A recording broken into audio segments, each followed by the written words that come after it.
Hey everyone. I grew up in a very abusive household. As usual, the parental abuse I faced has warped my sense of reality a lot.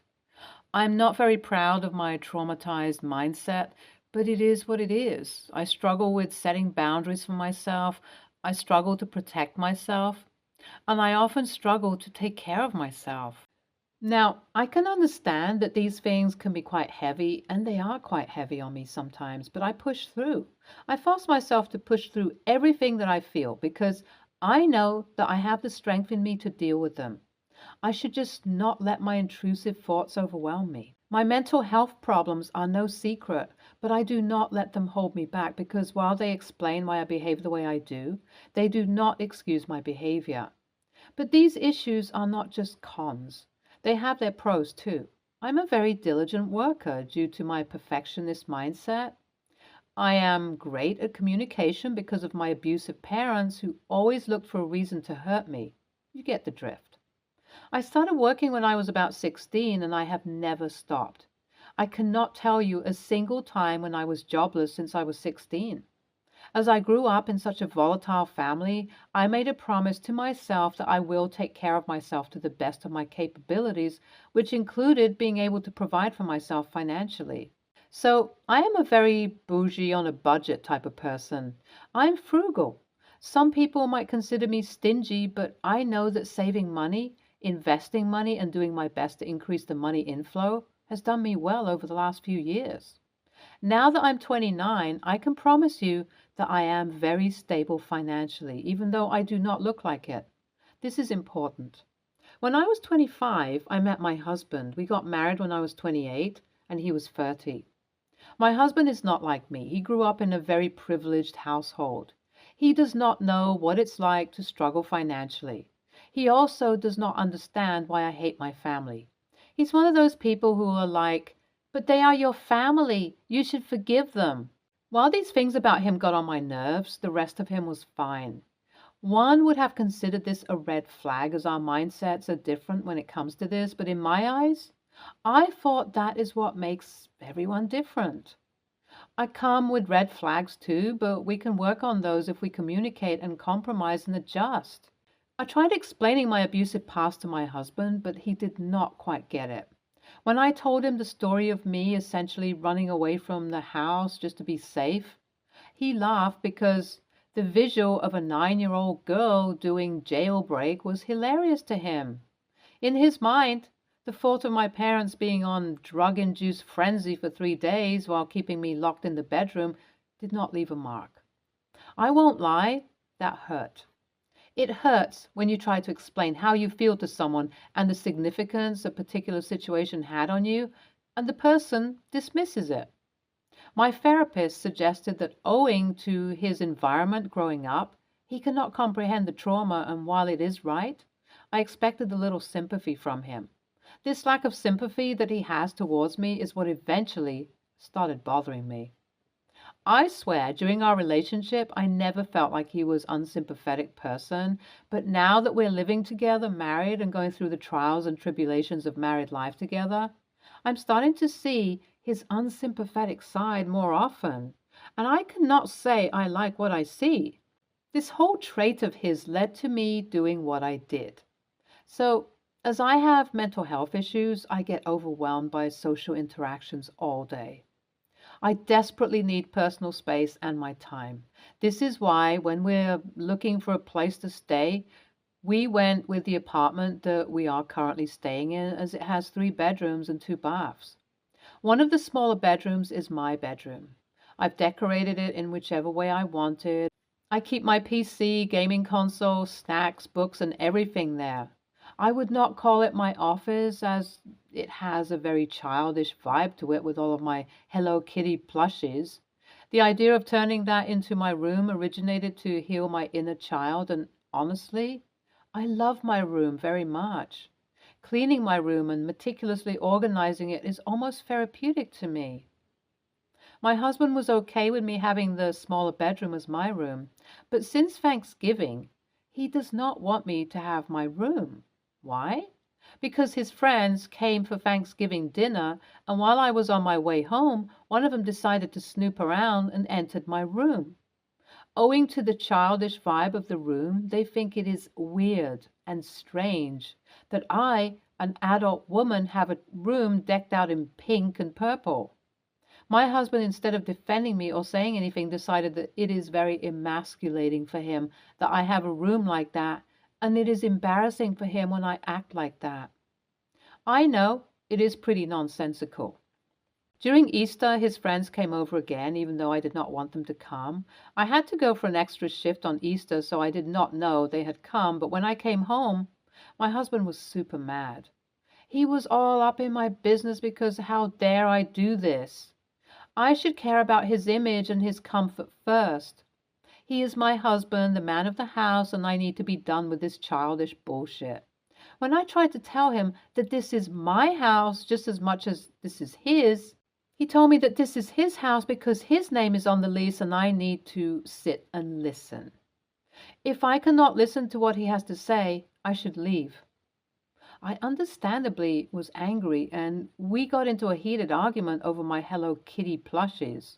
He even said things like he earns for the family and that he does not want the money to go wasted behind childish things, even though he does not buy my plushies. At one point, he put all of them in a bag and threw them out of the house. I'm attached to them, so I ran out of the house to get them back, and my husband locked the door behind me. Previously, over smaller arguments than this, my husband has done this. Not slamming the door on my face, but more like emotionally punishing me for behaving badly. I could deal with those, but when he hurt something that was healing me, it pissed me the frick off.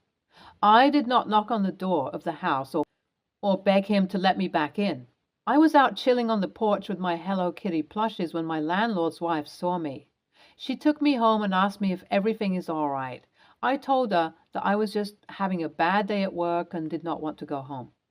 That led to us having some small talk. While talking, she mentioned that the landlord is looking for someone to sell the property we are living on. He had been wanting to speak with me, but as my husband is not the most social person, he did not approach him. The opportunity presented itself to me and I decided to take it. I waited until the landlord was home from work and I spoke with him regarding the price. What he was asking for was far less than I was expecting. It was not too out of my budget either. Sure, money would be tight for a few months, but if I take up the opportunity of being a travel nurse, I would be able to make up for it.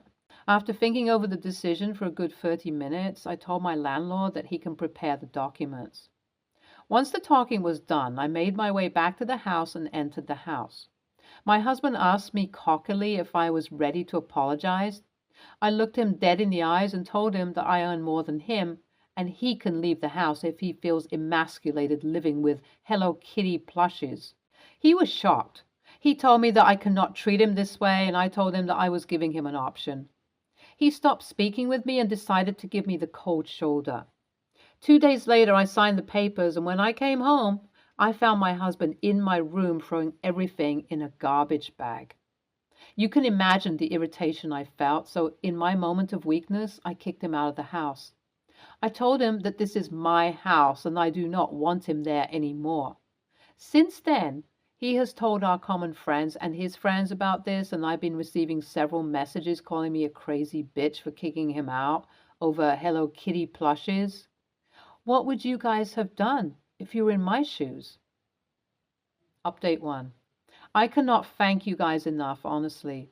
You guys are so understanding. Thank you for validating my emotions and letting me know that I am not crazy for doing what I did. The issue really isn't about the Hello Kitty.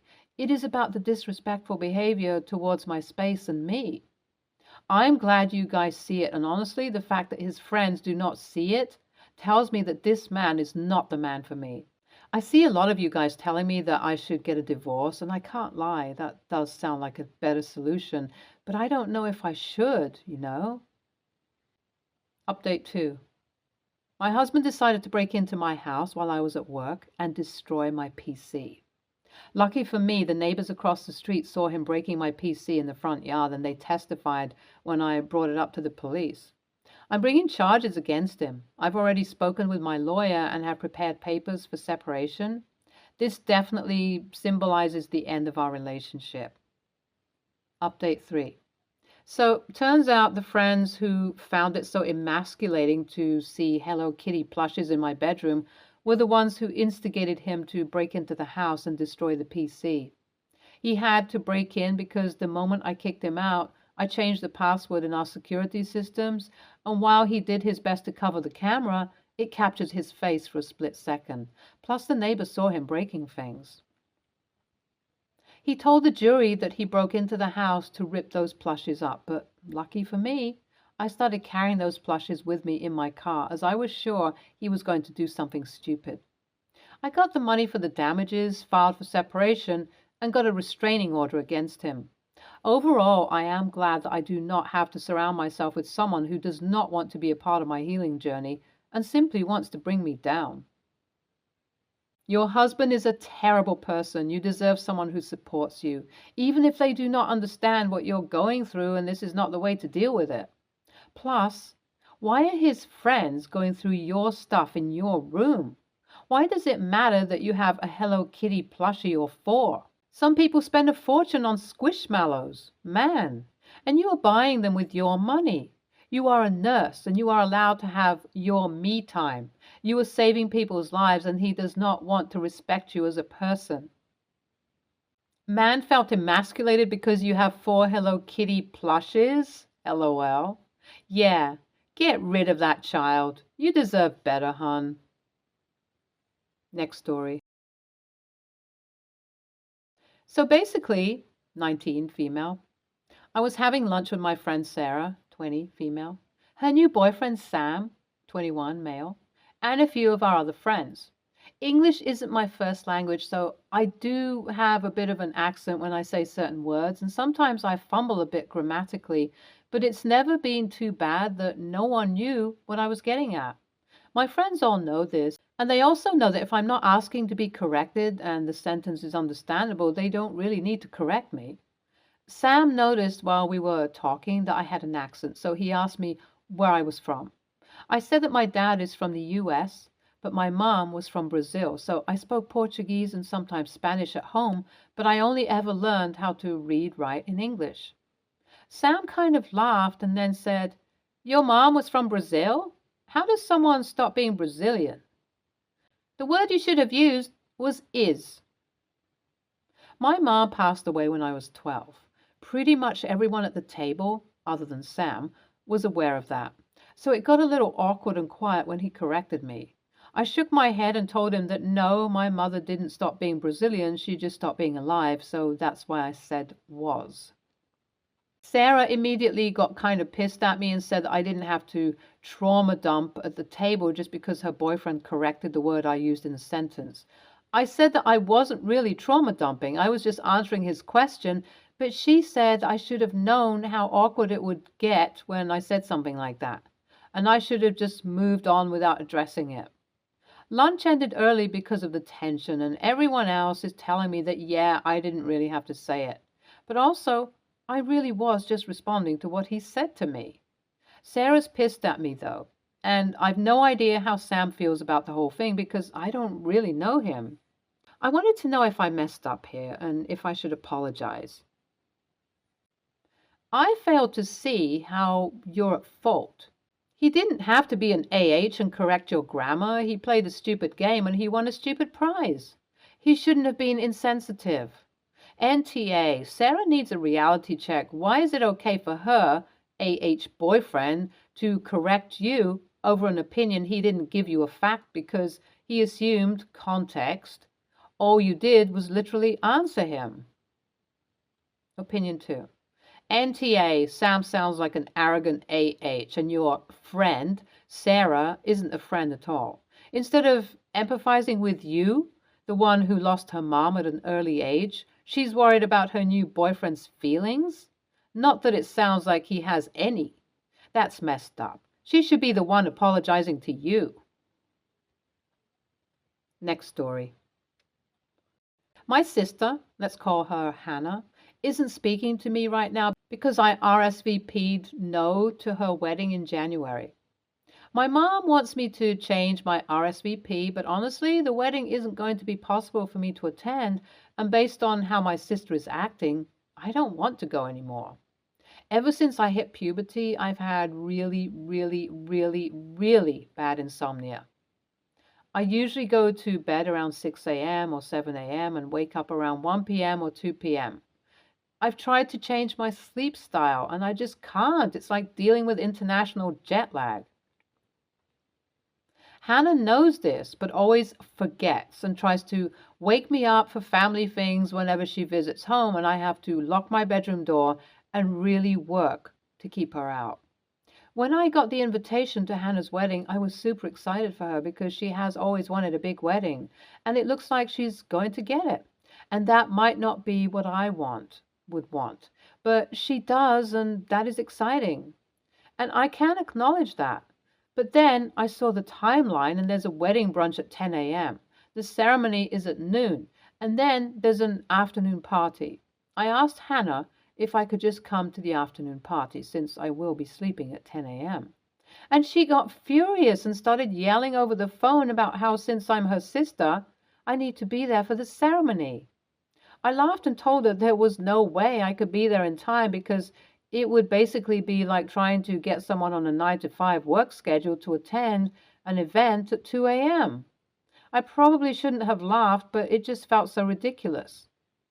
If she wanted me to be there for the whole thing, she needed to plan for a time when I could actually attend. I work a full-time job as a freelancer, not just normal hours because of my insomnia, so it really bugs me when people act like my time is worth less than theirs. But now wedding preparations are happening at the house. The brunch is going to be here. And my mom is really upset with me for not coming to the wedding. She wants me to apologize to Hannah and be one of her bridesmaids. Hannah isn't speaking to me at all, but she is speaking to our mom, so maybe that is what she also wants. But I just feel like she owes me the apology, not the other way around. But I might be wrong because this is the first big fancy wedding in our family, and maybe I need to suck it up because it's a tradition to have a morning breakfast or something. AITA? Edit. Okay, that was universal. AITA, I will apologize to Hannah and ask if I can still attend the wedding. I think it is probably best if I'm not a bridesmaid, but I can still put on a dress and show up even if I'm tired. Thank you to everyone that sent in medical tips. I am realizing that I need to get a second opinion that isn't our family doctor because she is actually kind of dismissive about my sleep issues. And I used to like that because she made my mom calm down and she supported me with a doctor's note for online high school. But some of you mentioned high blood pressure and delayed sleep phase disorder, and I want to talk to someone who is at least willing to investigate that with me. Edit 2. Sorry, I meant I am the a-hole is universal, and I get it. Edit 3. Update. I sat down and talked with my mom about the situation with Hannah, and it was rough, but I think she understands a little better now where I'm coming from and is going to help me find a sleep specialist to go to. I asked her if she thought I should call Hannah directly or if she should talk to her first, and she said I should do it. So I tried calling, but she didn't pick up. So I sent her an apology text. No response yet, but I said sorry for laughing and for acting self-centered, and that if she would still like me to be at the wedding, I would be happy to attend, but that I probably shouldn't be a bridesmaid. But I could do other things at the wedding, like pass out stuff, and that I just want to make sure she has a good time. I don't know if she will forgive me, but I do feel better now that I'm trying. I have also been watching a lot of videos on sleep rhythm disorders, and a lot of symptoms in my life make more sense now. So seriously, a big thank you to everyone who gave me tips and ideas for what to search and what to ask my new sleep doctor once I find one with my mom. YTA for expecting events to be planned around you, for laughing, and for not caring enough about her wedding to consider talking to a doctor for help. If this happened in puberty, how did you attend high school? Stay tuned for more stories from our girl relationships.